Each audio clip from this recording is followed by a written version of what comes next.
What's good, everybody? Welcome back to L Dubs Boxing. Back with another post fight recap. Um, Andrew Moloney versus Joshua Franco. Man, it was a decent, good fight, man. Real good fight, competitive. You know what I'm saying? We got a new champion, new regular champion. We're gonna talk about it. We're gonna start with the first fights on the card. Just gonna run them down, chop it up real quick. So, Olguin, he got an upset decision over Adam Stewart. You know what I'm saying? He was a little bit more fluent with his shots. Stewart's head was straight up in the air. He really wasn't defending well. But Olguin, he just outboxed him basically. And he kind of outworked him, outboxed him, and he won a decision. So I mean that sets up for him. He might be an opponent for somebody. Like I said,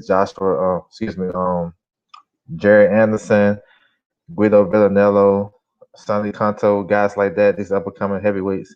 Maybe Olguin,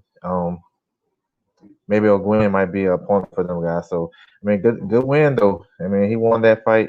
It was no controversy. So salute to him. On to the next fight that was on the card. Miguel Contreras versus Rolando Vargas. This is a decent little scrap, man. Undefeated prospects. Contreras got the unanimous decision. 4 rounds to 2. Vargas came in the fight. You can tell he was looking for the knockout, throwing a lot of looping shots. He was landing his right hand over Contreras' guard, but Contreras was tight for the most part. Used his jab, used his range, working to the body. His punches just flow a little bit naturally, you know what I'm saying, than Vargas, and he was a better ring general. So even though he was on the ropes getting pressured, he was able to fight his way out the ropes, pivot them, turn them, get out of there, get back to the center of the ring. So nice looking kid, man. Contreras moved his record to 11-0, 6 knockouts. Orlando Vargas, he's dropped to 5-1, 5 KOs, but I mean, he don't got nothing to hang his hat up, man. He just 20 years old. He can go back to the drawing board and come back better. That was a decent fight, though. All right, on to the next one. Christopher Diaz versus Jason Sanchez. I mean, this is a pretty one-sided fight. Um, you probably can give Diaz won by unanimous decision. You probably give him 8 or 9 rounds. I'll box him. He took his time. He was patient. Um, Sanchez was kind of off balance a little bit, so it's like he wasn't in position to counter or let his punches off. And my man Diaz was a little bit too quick for him. Just nice combinations was flowing real nice. So it was easy work, really. You know what I'm saying? Nothing really to speak about. The fight wasn't as good as expected, but it was basically one sided. You know what I'm saying? Diaz did his thing. So for Diaz, I mean, it set him up for another good opportunity. He already had one crack at the world title versus Ito at 130. He dropped down to face Shakur Stevenson. That supposed to be Shakur Stevenson step up fight. And Shakur dominated that. So he's back. You know what I'm saying? Got a couple wins in a row under Freddie Roach. So, I mean, we'll see, man. We'll see what happens. He talking about going to 122 or facing Jesse Madaleno. I don't know. And we'll see what happens. So, good performance by him, though. Now, on to the main event. Andrew Moloney versus Joshua Franco for the WBA regular title at 115 pounds, which is a cracking division with Estrada, Chocolatito.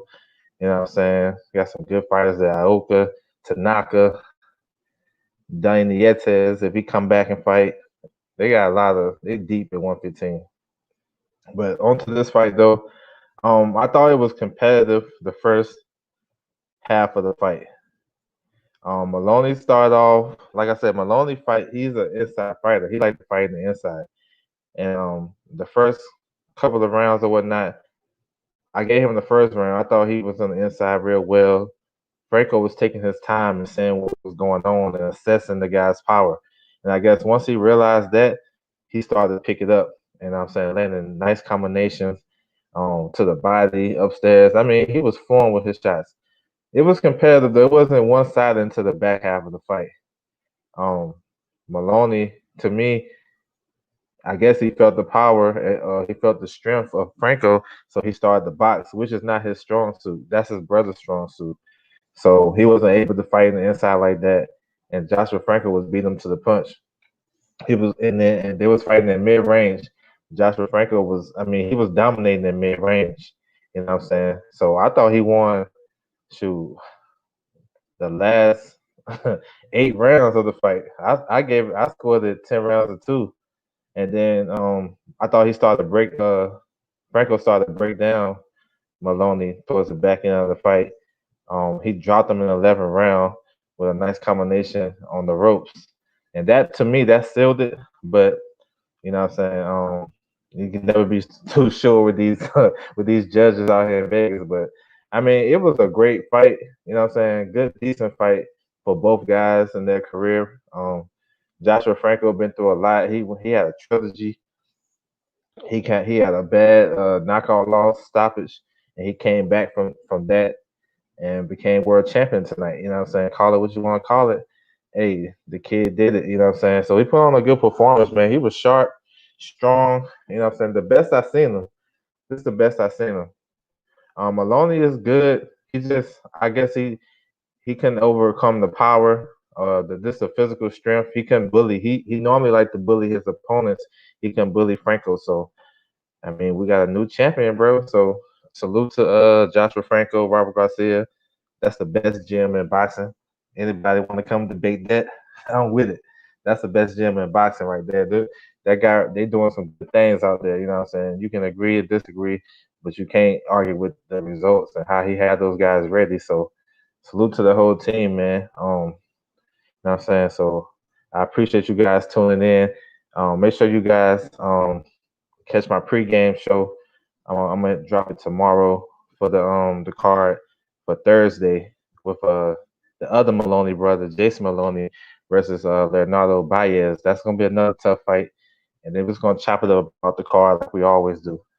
So once again, I appreciate your time. You know what I'm saying? This L Dubs, man. I'm out.